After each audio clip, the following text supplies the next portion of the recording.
자, 일단은 이런 서정 장비가 튀어나왔을 때 항상 말씀드리지만 정서 잡는 게 가장 중요하다고 말씀을 드렸었죠.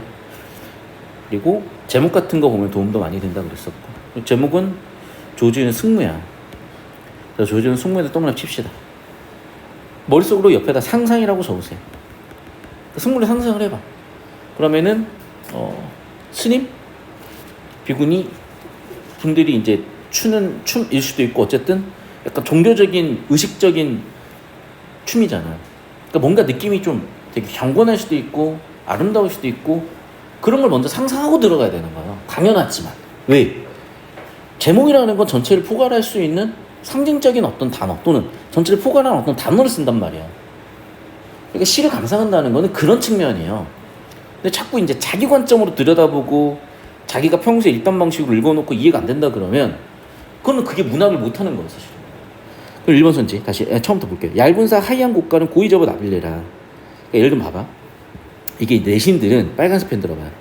어디다 정리를 해주냐면 하이안 뭐 이런 거 정리해줘. 그러니까 원래 하얀이잖아. 그러니까 하이안 쓰면은 왜 썼을까? 세 글자 맞춘 거야, 예를 들면. 또는 하얀, 하이안 옆에다 씁시다. 시적 호형 빨간색이야. 결론부터 얘기하면은 수능에서 이런 거 하나도 안 중요해. 이런 게 답이 되는 경우는 10%도 잘 안 돼. 예나 지금이나. 근데 내신에는 왜 이걸 중요시하냐면 낼 게 없어. 변별할 게 없어. 수능식으로 내버리면. 왜냐면 수능식으로 내면요, 그 작품을 우리가 봐봐. 내신은 많아야 10작품이에요. 출제될 수 있는 게. 그럼 그 10작품을 애들은 막 10번씩 막 풀어가지고 머릿속에 다 외워버린단 말이야. 그러면 나올 수 있는 형태가 수능형으로 내면 되게 제한적이 돼버리는데, 봐봐. 예를 들면 빨간색 펜인데요, 얇은 사에다가 샵1, 하이안 샵2, 나빌레라 샵3, 파르라니 샵4, 박사 골깔 박사에다 샵5, 감추 오고에다 샵5, 샵6, 흐르는 빛에다 샵7, 서러워라 샵8,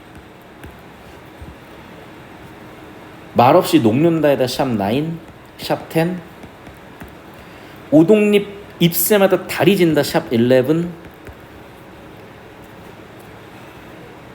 하늘은 넓고 샵12, 외시보선이여 샵13, 14, 까만 눈동이 상북부시 들었다 샵16, 샵15, 먼 하늘 한 개별에 모두 왔다 샵 넘버 16, 복사꽃 고운밤 고운뺨 샵 17, 두 방울 샵 18, 세사 샵 19, 번뇌는 별빛이다 샵 20, 합장인 양하고 샵 21, 귓돌이 샵 22, 삼경이다 샵 23, 마지막 샵 24. 뭐야? 개념어를 내잖아. 나올 수 있는 게 24개야. 이해됐어? 그러면 이제 변별력이 생기죠. 왜? 작품 하나를 가지고 지금 24개나 낼 수가 있어, 문제를, 선지를, 개념어를. 그러면 10작품을 해도 240개 생기잖아요. 보이니? 그러면 문항을 변별할 만하고 학생들을 변별할 수 있는 문제가 설계가 될 수가 있는데, 야, 수능은 그러고 있으면 시간이야. 못 풀어. 그럼 내신은요, 애들이 5번, 10번 돌리잖아. 외우고 있다고. 바로바로 직관적으로 털어내는 거예요. 사실은 그래, 수능하고 내신하고 좀 느낌이 많이 달라. 하나 더. 그런데 요즘 선생님들 중에 어떤 선생님이 계시냐면, 내신에서 이런 작품을 이렇게 다뤘더라도 문제 자체는 나다 같은 수능형 문제랑 엮어서 내는 경우가 있어요. 이해됐어? 그러면 또 이제 내신 공부는 내신 공부대로 지금 빨간색을 했지만은 파란색 펜 들고 수능은 수능 느낌으로 가져가 줘야 되는 거거든. 자, 봐요. 지금 시간이 많이 없어가지고 이 정도 흐름으로 잡을 건데, 자, 나도 보면 봐봐. 송수건의 지리산 뻐꾹새잖아. 그럼 볼게요. 파란색 펜 들어봐. 여러 산봉우리 여러 마리의 뻐꾸기가 있대. 이 사람의 상상일 거야. 혹은 들린 거를 봐봐. 여러 마리일지 한 마리일지 어떻게 알아? 산마다 있을지 어떻게 알아? 그러니까 약간의 자기 상상이에요. 옆에다 쓰세요. 상상 또는 묘사 또는 둘 다일 수도 있는 거야. 울었는데 때로 울었는데 석삼년을 울어서 봄을 넘겼고 길뜬 설움에 맛이 들었대요. 얘들아 봐봐.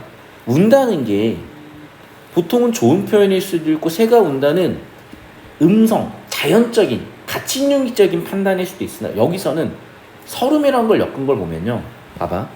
울어 동그라미 울어 동그라미 울음울어 울음울어 길뜬 밑줄 설움 동그라미 화살표 연결. 그러니까 이 사람은 그 뻐꾹새 울음소리에서 뭔가 설움의 느낌을 본 거죠. 그런데 그게 어떻대? 봐봐. 일행에 여러 마리 뻐꾹새 박스 치시고 한 마리 뻐꾹새 박스 치시고 화살표 알아냈다 가르고 깨달음. 그러니까 나는 아마도 이런 표현을 했을 것 같아요. 상상을 해보면. 그러니까 내가 여러 마리 뻐꾹새가 막 우는 것 같은 느낌을 자연물을 통해서 받았겠지 하겠지만 내 인생이 그랬었던 것 같아. 3년 넘게 괴롭고 힘든 괴로움들이 있었는데 생각을 해보니까 내 괴로움의 원인은 여러 개라고 생각했지만 실제로 하나였던 거지. 그걸 뻐꾹새 울음소리, 뻐꾹새 여러 뻐꾹새, 한 마리 뻐꾹새로 표현한 것 아닐까 싶어요. 그러면서 어디로 갔냐?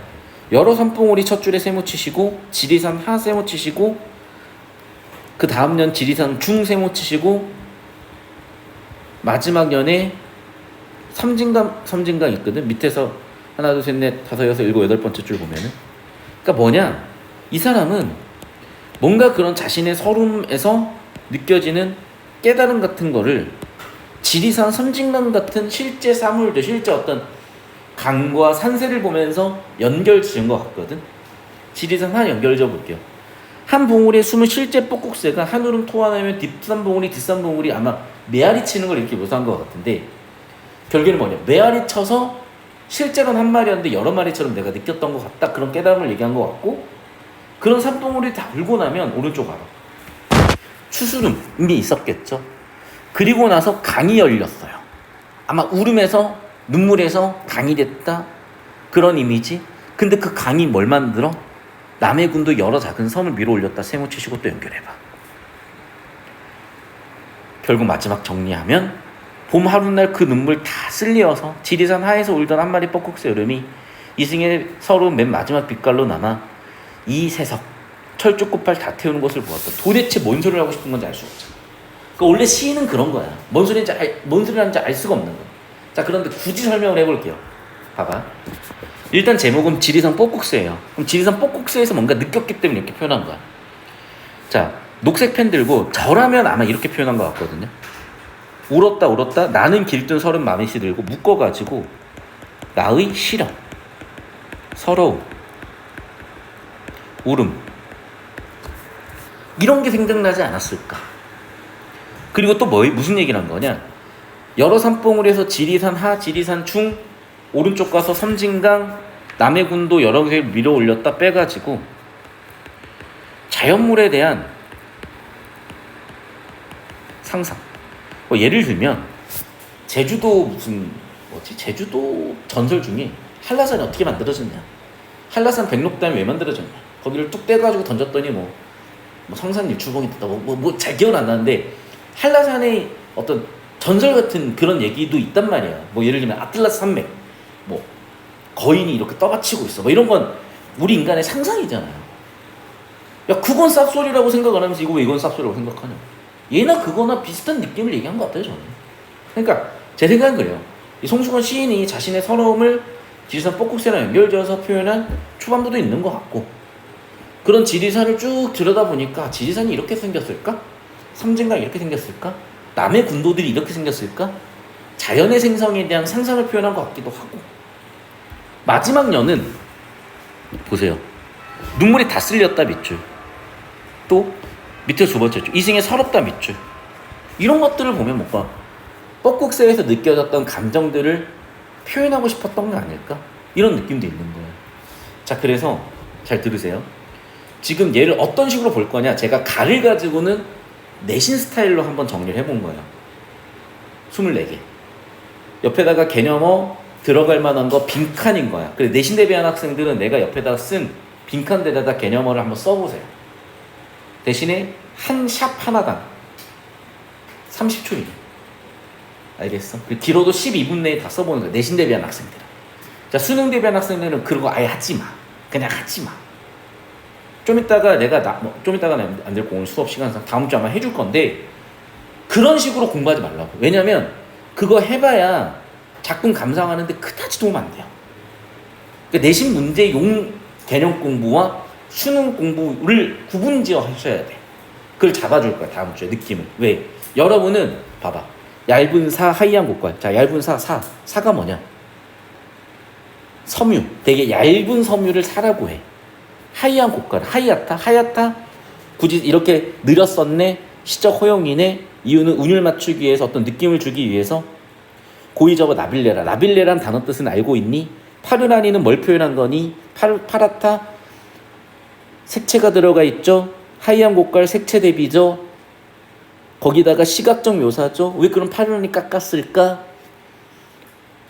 스님이기 때문이다. 박사. 아까도 얇은 사가 박사로 바꿔 써줬구나. 왜 그걸 고깔에 감추고 있어? 뭐 이런 식으로 막 디테일하게 분석을 해. 아까도 얘기했지만 변별하기 위해서 내신은 한번 정리해 볼 거예요. 다음 시간에. 그렇게 문제는 수능에서 그러고 있다는 시간을 풀 수 없다는 거 첫 번째. 두 번째, 수능에서 그러고 있다가는 수능에서 묻는 초점을 못 잡는다는 거. 그리고 또 내신하는 학생들은 또 어쩌라고요? 아까도 얘기했잖아. 시험이고 변별을 해야 되기 때문에 내신 스타일로 나오는 그런 느낌도 잡아줘야 될 것인데 문제는 좀 젊은 선생님들은 이 문제를 그렇게 빨간색 개념으로만 내는 게 아니라 내가 방금 얘기했었던 지리산 뻐국새를 감상하는 데 썼던 방법 있죠. 뭔가 개념어를 정리하기보다는 이 사람은 왜 이런 표현을 했을까? 공감해보고 느낌을 잡아보고 그 사람의 상황을 생각해보고 그게 이제 심지어 송준의 면왕전과 고전 시간을 엮이면서 어떤 유형의 문제로 어떤 정답선지 연결로 흐름이 잡히는지 내신 대비와 수능 대비를 동시에 한번 해보고 구분도 지어볼 거예요. 그러면 내신 대비한 학생들의 내신 학습 방향성, 수능 대비한 학생들의 수능 학습 방향성, 동시에 0513 기출문제 풀이에 있어서의 방향성, 172 최근 기출문제 풀이의 방향성 이런 게 다 잡힐 거라고. 어떤 느낌인지 아셨어요? 그래서 오늘 수업은 이제 다음 주 수업부터의 예고를 한 거니까 준비해 오시면 되겠습니다.